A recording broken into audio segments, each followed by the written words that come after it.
Hello friends, welcome to my channel. I am doctor Bina Sethi और आज हम डिस्कस करने वाले हैं जल्दी प्रेगनेंसी के लिए हम कौन कौन सी टिप्स को ध्यान में रखें। तो ध्यान दीजिए, कई बार हम देखते हैं कि जो न्यूली कपल है वो अनप्रोटेक्टेड रिलेशनशिप डेवलप कर रहे होते हैं पिछले 1 साल से 2 साल से, लेकिन फिर भी उनको रिजल्ट्स पॉजिटिव नहीं मिलते और कई बार तो ये टाइम पीरियड 5-7 साल का भी हो जाता है लेकिन उन्हें रिजल्ट्स नहीं मिलते। तो आपने किन किन बातों का ध्यान रखना है, आज के इस वीडियो में हम उन सब बातों पे थोड़ा थोड़ा फोकस करेंगे। तो सबसे पहले आपको ये देखना है कि अगर आप प्रेगनेंसी की उम्मीद कर रहे हैं, कंसीव करना चाह रहे हैं और प्लान कर रहे हैं प्रेगनेंसी के लिए, सपोज पहले आप नहीं कर रहे थे लेकिन अब प्रेगनेंसी आप चाहते हैं और फिर भी अगर नहीं हो रही है तो आपने ये देखना है कि क्या आप उस फर्टाइल पीरियड में है, क्या आपकी एज उस फर्टाइल पीरियड में आ रही है।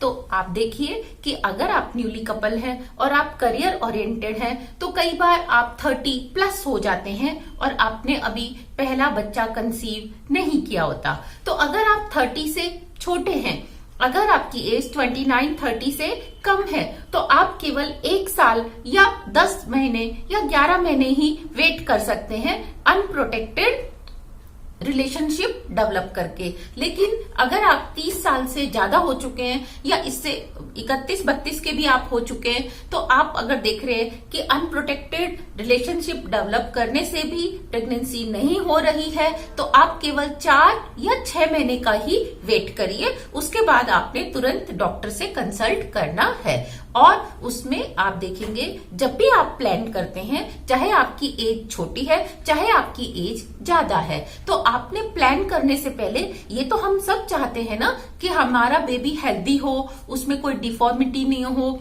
और हमारी हेल्थ और बच्चे की हेल्थ जो है वो अच्छे से रहे। तो इसके लिए अगर आप पहले ही प्लान करने से 1 महीना पहले ही अपने सारे टेस्ट करा लेते हैं तो आपको आगे फ्यूचर में आने वाली जो दिक्कत है उससे आप बच सकते हैं। कई बार हार्मोन लेवल कम होता है तो आप देखते हैं कि प्रेगनेंसी कंसीव होने के बाद भी 2-4 महीने में ही या 1-2 महीने में ही रिजल्ट खराब हो जाते हैं, प्रेगनेंसी अबॉर्शन हो जाता है। तो आपने अगर पहले से ही आप ध्यान रखेंगे कि जो फीमेल के लिए हार्मोन्स हैं वो सेटिस्फैक्ट्री है, क्या वो प्रेगनेंसी को डेवलप करने में हेल्प कर सकते हैं, बेबी की ग्रोथ के लिए वो सफिशिएंट है। अगर वो नहीं है तो डॉक्टर्स आपको सबसे पहले उनका ट्रीटमेंट देंगे, आपको कोई सप्लीमेंट देंगे जिसमें आपको वो विटामिन्स और कई तरह के सप्लीमेंट्स आपको दे सकते हैं, फॉलिक एसिड, विटामिन बी, इस तरह से कई आपको देने वाले हैं। तो आपने वो पूरे प्रॉपरली लेने हैं। साथ में आपने अपनी डाइट को बहुत अच्छा रखना है। आपने ग्रीन वेजिटेबल और फ्रूट्स को का इंटेक अपनी बॉडी में अच्छा रखना है। कभी भी जितनी ग्रीन वेजिटेबल आप ले सकते हैं उतनी लीजिए। सीजनल वेजिटेबल लेते हैं तो और भी अच्छी बात है। और फ्रूट्स में जो फ्रूट आपको अच्छा लगता है आप सारा फ्रूट खाइए, एक्सेप्ट जो हम कहते हैं पाइनएप्पल और पपाया। ऐसा नहीं कि पाइनएप्पल और पपाया आपने बिल्कुल नहीं खाना, लेकिन अगर आप एक स्लाइस लेते हैं तो आप टेस्ट के लिए उसको भी ले सकते हैं, लेकिन उससे ज्यादा नहीं लेंगे क्योंकि उनमें कुछ ऐसे एंजाइम्स होते हैं जो कि आपको दिक्कत कर सकते हैं और जरूरी नहीं कि करेंगे ही, कई बार वो आपको दिक्कत कर सकते हैं। तो आप जब अपना फीमेल टेस्ट करा लेती हैं कि हाँ उनमें हार्मोन लेवल कंप्लीट है, साथ में मेल पार्टनर को भी चाहिए कि वो अपने स्पर्म काउंट को ध्यान में रखे। स्पर्म काउंट का टेस्ट कराएं, साथ में मोटिलिटी का भी टेस्ट कराएं। 40-90% मोटिलिटी होना जरूरी है। अगर इस रेंज के बीच में है तो कंसीव करना फीमेल पार्टनर के लिए बहुत ही आसान होता है।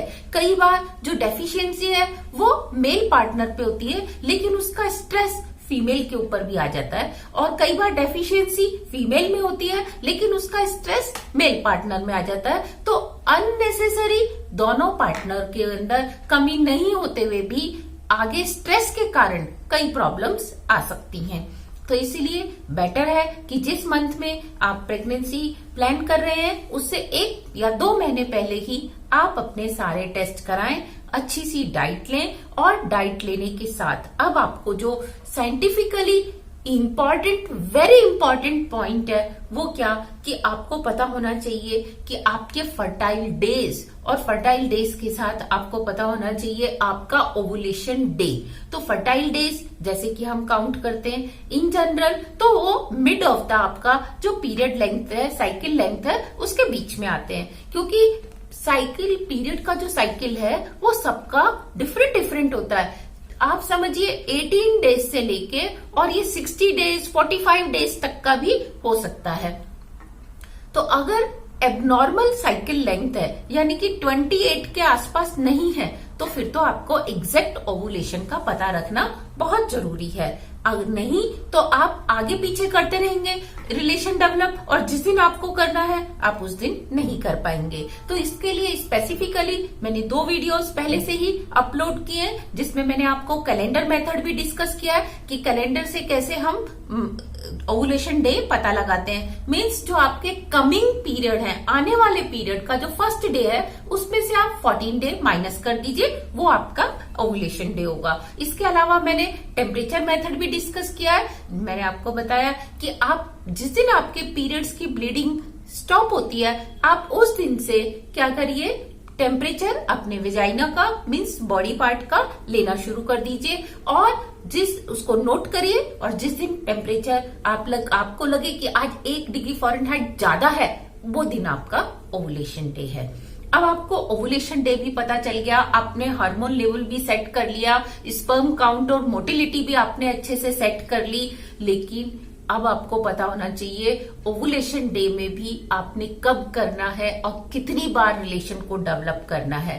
तो ध्यान दीजिए, हालांकि ओवुलेशन के लिए मार्केट में ओवुलेशन किट्स भी आती हैं, उन किट्स से आपको पता चल जाता है कि कब आपका ओवुलेशन डे है। लेकिन आप ये देखिए कि जो ओवुलेशन है वो 12 to 24 आवर्स का उसका टाइम पीरियड होता है। कभी वो 12 आवर्स तक ही रहता है, कभी वो 24 आवर्स तक ही रहता है। और अगर आपने उस टाइम पीरियड में रिलेशन डेवलप नहीं किया तो आप कंसीव नहीं कर सकते। सपोज आपने आज मॉर्निंग में 10 बजे ओवुलेशन किट से टेस्ट किया या मॉर्निंग में 8 बजे आपने टेस्ट किया और अब आप सोचते हैं कि आज रात को हम रिलेशन डेवलप करेंगे।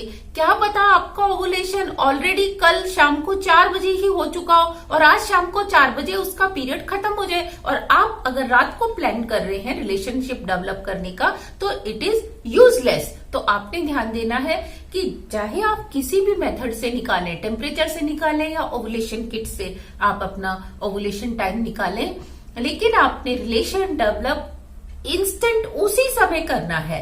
तो इसीलिए इट इज एडवाइजेबल कि अगर आप टेम्परेचर नोट कर रहे हैं या ओवुलेशन किट से कर रहे हैं तो आप अर्ली मॉर्निंग में अपना चेक करिए ओवुलेशन डे और उसी समय एक बार आप रिलेशन डेवलप करिए और उसके बाद आप चाहें तो 6 to 8 आवर्स के बाद एक बार और फिर उसके भी 6 to 8 आवर्स के बाद आप सेफली एक बार और कर सकते हैं। और जो आपके ओवुलेशन डेज हैं अगर आप उससे 2-3 दिन पहले तक रिलेशन डेवलप नहीं करते तो it is good for you, क्योंकि आप मेल पार्टनर में स्पर्म्स का काउंट और मोटिलिटी बहुत अच्छी हो जाती है। जितना आप गैप मेंटेन करते हैं, 2-3 दिन का अगर आप गैप मेंटेन करते हैं तो it also helps you to get good number of count and good motility also. अब आपने जब रिलेशनशिप डेवलप कर लिया तो उसके बाद भी आपको क्या ध्यान रखना है? आपको ध्यान रखना है कि आपने रिलेशनशिप डेवलप करने के बाद तुरंत वॉशरूम नहीं जाना, तुरंत खड़े नहीं होना, आपने 15 to 30 मिनट्स तक लेटे रहना है। तो अब क्वेश्चन उठता है कि आपने कैसे लेटना है। आपने लेटते समय ध्यान देना है कि अपने हिप्स के नीचे, अगर ये आपकी 2 लेग्स हैं तो लेग्स को ऊपर करिए और हिप्स के नीचे पिलो रख दीजिए 1 या 2, ताकि हिप्स का लेवल भी ऊपर आ जाए और फिर जो उससे हेल्प मिलती है स्पर्म्स को यूटेरस तक जाने में। क्योंकि स्पर्म्स पहले माना जाता था कि कि वो स्विम करते हैं, लेकिन अब जो नई रिसर्च है उससे ये पता चला कि जो स्पर्म्स है वो स्विम नहीं करते, वो स्पिन करते हैं, गोल गोल घूमते हुए स्पिन करते हुए यूट्रस तक पहुंचते हैं। तो इससे बहुत हेल्प मिलेगी।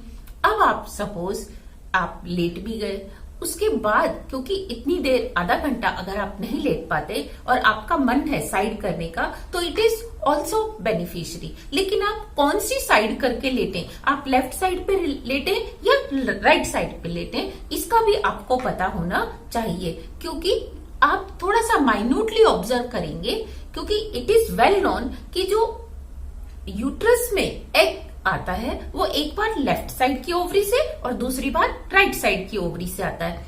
तो जब वो लेफ्ट साइड की ओवरी से आता है तो आपके लेफ्ट साइड पे पेन ज्यादा होता है, और जब वो राइट साइड की ओवरी पे आता है तो वो राइट साइड में आपकी बॉडी में पेन ज्यादा होता है। तो आपने नोटिस करना है कि आपको किस साइड से इस बार जो है पेन आया, पीरियड्स में पेन हुआ था। अगर लेफ्ट साइड हुआ था तो इट मीन्स अब आपका राइट साइड आपने लेटना है, और अगर आपको लास्ट पीरियड पे राइट साइड पेन हुआ था तो आपने लेफ्ट साइड पे लेटना है। और आप थोड़ी सी देर अगर साइड करके भी लेटते हैं तो ये हेल्प करता है स्पर्म्स को उस फैलोपियन ट्यूब तक जाने में।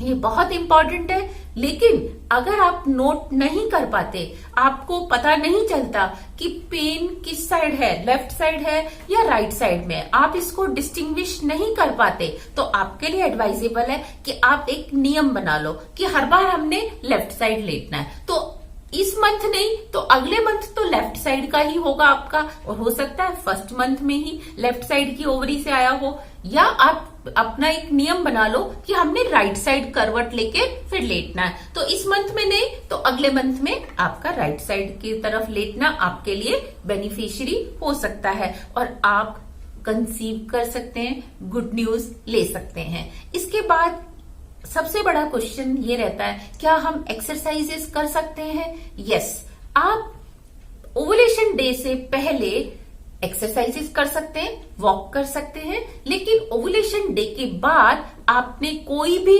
हैवी या विग्रस एक्सरसाइज नहीं करनी, आपने सिर्फ वॉक करना है। और कभी भी आपने ध्यान देना है कि जब जिस मंथ में आप प्रेगनेंसी के लिए प्लान कर रहे हैं तो अननेसेसरी टेंशन से, स्ट्रेस से बचें। चाहे वो ऑफिशियल स्ट्रेस हो, चाहे वो आपका कोई डोमेस्टिक स्ट्रेस हो, या आपका किसी भी तरीके का करियर का स्ट्रेस हो, आपने स्ट्रेस बिल्कुल नहीं लेना। कहना आसान होता है, लेकिन फिर भी मैं आपको एडवाइस कर रही हूं कि आप उस स्ट्रेस से बचें।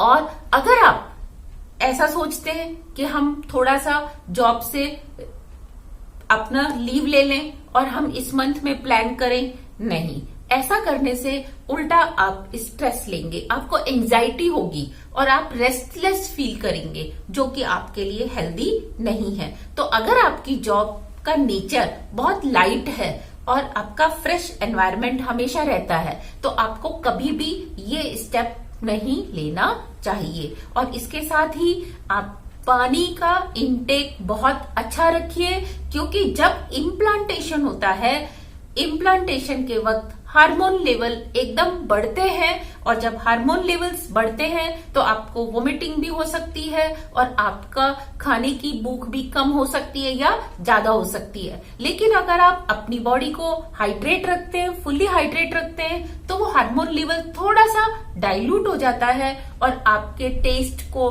बिगाड़ता नहीं है, आपके मूड को बिगाड़ता नहीं है, और it helps you to get good conception, और आपका इम्प्लांटेशन सक्सेसफुल होता है। और बिल्कुल भी हैवी एक्सरसाइजेस नहीं करनी, और कई बार आपको इम्प्लांटेशन के वक्त थोड़ी सी ब्लीडिंग भी आ सकती है, तो आपने उस ब्लीडिंग से कोई मिसकॉन्सेप्ट नहीं बनाना कि आपको पीरियड्स आ गए हैं। आपने वेट करना है।